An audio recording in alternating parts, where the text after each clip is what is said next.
এই পাশের সংখ্যা 5, আমরা 5টা দাগ দিব।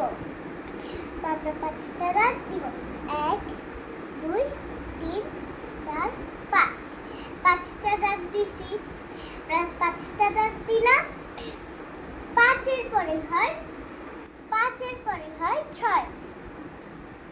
তো আমরা 6-এর পর থেকে ঘুরবো, 6 7 8 9 10। তো আপনি এখানে 1-এর 0 10, 1 0। তো এখানে 1-এর 0 10 হলো।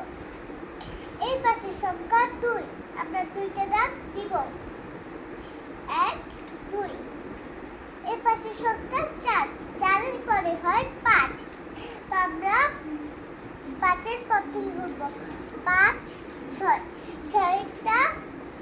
6টা আমরা এখানে লিখবো, 6। এই পাশের সংখ্যা 3, এখানে 3টা দাগ দিব, 1 2 3। 3টা দাগ আমরা দিলাম। এই পাশের সংখ্যা 7, 7-এর পরে হয় 8। তো আমরা এখানে 8-এর পর থেকে ঘুরবো, 8 9 10।